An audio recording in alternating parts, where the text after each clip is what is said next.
പ്രശസ്തയായ cinema രംഗത്തെ നടി. അവർ ലോകത്തിൻ്റെ നാനാഭാഗത്തും ആളുകൾ എത്തിയിട്ടുണ്ട്. അവരുടെ ഒരു കാല് ഏതാണ്ട് നഗ്നമാക്കി കാണിച്ച് മറ്റൊന്നാക്കി ആഹ്ലാദത്തിൽ അങ്ങനെ പോകുമ്പോൾ ഞാൻ ആലോചിച്ചു, ആദ്യത്തെ തുടങ്ങുമ്പോൾ ഉള്ള മെസ്സേജ് എന്താ? എല്ലാവരും ആഹ്ലാദഭരിതരാണ്. നമ്മൾ അമേരിക്കയാണ് അല്ലെങ്കിൽ മറ്റു രാജ്യങ്ങൾ അതിൻ്റെ ബിസിനസ് രംഗത്ത് സിനിമാ രംഗത്ത് ഒന്നാമതാണെങ്കിലും നമ്മുടെ രാജ്യത്തിന് അതിൻ്റെ ഒരു മഹത്തായ ചരിത്രമുണ്ട്. സിനിമയോട് ബന്ധപ്പെട്ട്, കലയോട് ബന്ധപ്പെട്ട്, സാഹിത്യത്തോട് ബന്ധപ്പെട്ട്. ഇത് മറ്റുള്ളവരിലേക്ക് പകർന്നു കൊടുക്കേണ്ട വേദിയിൽ ഇദ്ദേഹത്തെപ്പോലുള്ള ആളുകളൊന്നും ഞാനത് അതിൻ്റെ വശങ്ങൾ വിമർശിച്ചാൽ അത് മാധ്യമങ്ങളിലൊപ്പം വിമർശിക്കുന്നില്ല.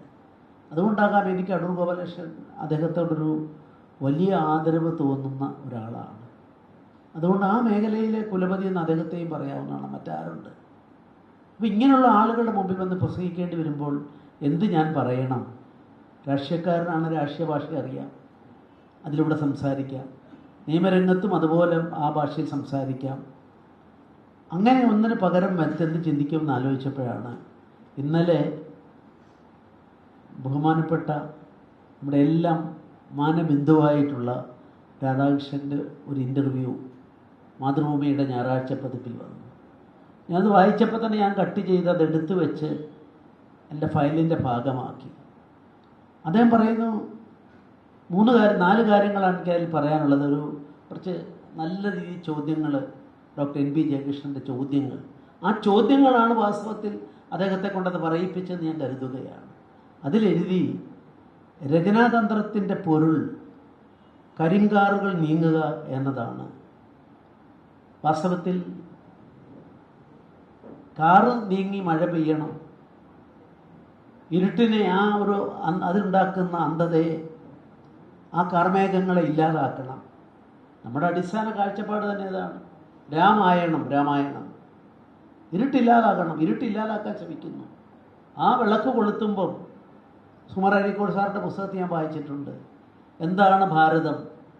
ബാസിൽ രഥമുള്ളത് അല്ലെങ്കിൽ രതിയുള്ളത് എന്നുള്ള അർത്ഥത്തിലാണ് അദ്ദേഹം ആവർത്തിച്ചെഴുതിയിട്ടുള്ളത്.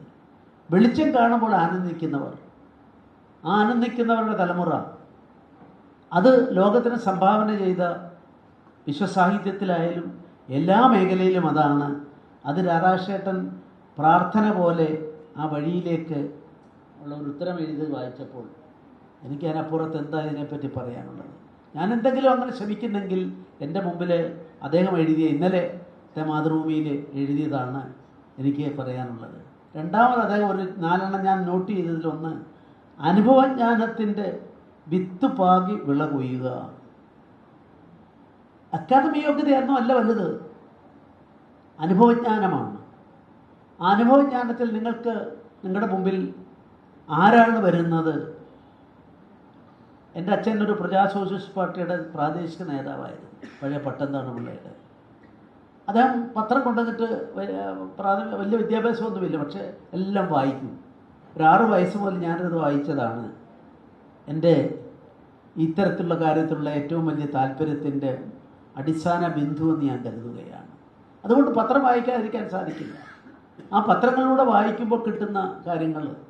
പിന്നെ അഭിഭാഷക വൃത്തിയിൽ രാവിലെ എനിക്ക് ഏറ്റവും കൂടുതൽ ഇപ്പോൾ ഇവിടെ ബഹുമാനപ്പെട്ട ജഡ്ജി പറഞ്ഞതുപോലെ ലോവർ കോർട്ടിൽ പ്രാക്ടീസ് ചെയ്യുമ്പോഴാണ് ആളുകൾ നേരിട്ടെത്തുക. ആ നേരിട്ടെത്തുന്ന ആളുകളുടെ അനുഭവങ്ങൾ അവരെപ്പോഴും നീട്ടി പറയാനാണ് ആഗ്രഹിക്കുക. അവരുടെ വിഷമതകളെല്ലാം ഏതെങ്കിലും ഒരു കോടതിയിൽ പോകണമെങ്കിൽ, കേസിന് പോകണമെങ്കിൽ അവരുടെ മനസ്സിൽ മറ്റ് മാർഗമൊന്നും ഇല്ലാതെ വരുമ്പോഴാണ് പോകുന്നത്.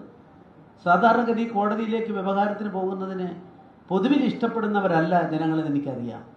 പക്ഷെ അവരുടെ ഉള്ളിൻ്റെ അടിത്തട്ടിലെ വേദനകൾ, സഹിക്കാൻ വയ്യാത്ത കാര്യങ്ങൾ, ഇത് പറയുമ്പോൾ കിട്ടുന്ന പല കാര്യങ്ങളുമുണ്ട്. വർത്തമാനപത്രം വായിക്കുമ്പോൾ രാവിലെ കിട്ടുന്ന ചിലതുമുണ്ട്. ഞാൻ ചിലപ്പോൾ അത് വായിക്കുമ്പോൾ തന്നെ പത്രത്തിൻ്റെ മുകളിൽ എവിടെയെങ്കിലും എഴുതി വെക്കും. വൈകുന്നേരം പിന്നെ അത് നോട്ട് ചെയ്യപ്പെടുകയാണ്.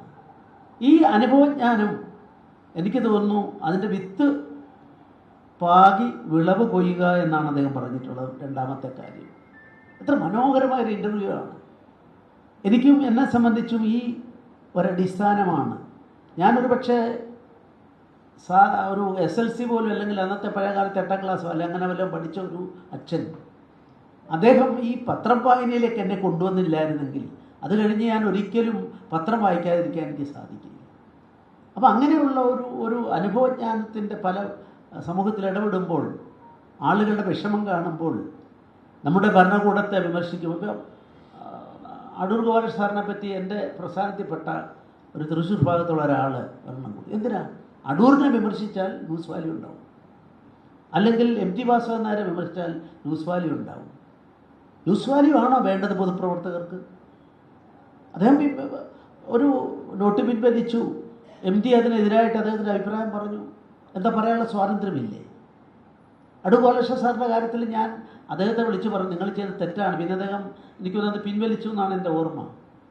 ഇങ്ങനെ നമ്മുടെ സാമൂഹ്യ ജീവിതത്തിൻ്റെ ഏറ്റവും ഉയരത്തിൽ നിൽക്കുന്നവരെ വിവാദങ്ങൾ സൃഷ്ടിച്ചുകൊണ്ട് വിവാദങ്ങളോട് വളരാൻ ആഗ്രഹിക്കുന്ന ഒരു തലമുറ വളർന്നു വരുമ്പോഴാണ് രാധാകൃഷ്ണൻ എഴുതിയിരിക്കുന്നു, 5ാമത്തെ ചോദ്യത്തിനാണ് ഉത്തരമായിട്ടാണെന്ന് എൻ്റെ ഓർമ്മ, ഇന്ദ്രിയ മനോബുദ്ധികളുടെ എല്ലാ പ്രവർത്തനവും നിരീക്ഷിക്കുന്ന ഒരു സാക്ഷിയുണ്ട് നമ്മിൽ. ഏത് പ്രവൃത്തിയിൽ ഏർപ്പെടുമ്പോഴും അങ്ങനെയുള്ള ഇന്ദ്രിയ മനോബുദ്ധികളുടെ എല്ലാ പ്രവർത്തനങ്ങളും നിരീക്ഷിക്കുന്ന ഒരു സാക്ഷിയുണ്ട് നമ്മിൽ. ആരാണ് ജഡ്ജി? യഥാർത്ഥത്തിൽ ആ സാക്ഷിയാണ് ജഡ്ജി. നമ്മൾ ചെയ്യുന്ന ഓരോ കാര്യങ്ങളെ സംബന്ധിച്ചും വിലയിരുത്തേണ്ടി വരുമ്പം അനുഭവമാണ് യഥാർത്ഥ ഗുരു എന്ന് പറഞ്ഞുകൊണ്ടാണ് അദ്ദേഹം മറ്റൊരു ചോദ്യത്തിന് ഉത്തരമായി ഈ 3-4 ചോദ്യങ്ങൾക്ക് ഉത്തരങ്ങൾ ഞാൻ പറഞ്ഞു, കാലികമായി അതിനപ്പുറത്ത് എന്ത് വേണം? പക്ഷെ ഇതൊന്നും വായിക്കാൻ ആളില്ല. ഇപ്പോൾ ഇവിടെ ഇരിക്കുന്നവരോട് എത്ര പേരോട് ഏറ്റവും പ്രധാനപ്പെട്ട 2 പത്രങ്ങളൊന്നായ മാതൃഭൂമിയിൽ വന്ന ഇൻ്റർവ്യൂ വായിച്ചു എന്ന് ചോദിച്ചാൽ ഒരു ക്ലാസ് റൂമിലാവണം കൈവക്കാൻ പറയാമായിരുന്നു. എനിക്കറിയാം അധികം കൈകളൊന്നും ഉയരാൻ ഇവിടെ ഉണ്ടാവില്ല.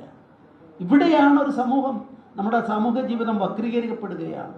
വക്രീകരിക്കപ്പെടുന്നു എന്ന് പറഞ്ഞാൽ പറയുന്ന വാക്കുകൾ അതുപോലെയല്ല. ഇപ്പോൾ ഇവിടെ ഇരിക്കുന്ന രാജശേഖരനെ സംബന്ധിച്ചിടത്തോളം പോലും വിമർശനാത്മകമായി ചോദിക്കുന്ന ആൾ, തിരൂരിലെ ഒരാളുണ്ട്, ഞാൻ പേരൊന്നും പറയുന്നില്ല, വിമർശിക്കുക. ഈ വിമർശനത്തിൽ കൂടെ മഹത്തുക്കളെ വിമർശിച്ചുകൊണ്ട് അതിലൂടെ കയ്യടി കിട്ടുന്ന ആളുകൾ എനിക്കറിയില്ല എവിടേക്കാണ്, എങ്ങോട്ടാണ് ഈ പോക്ക്.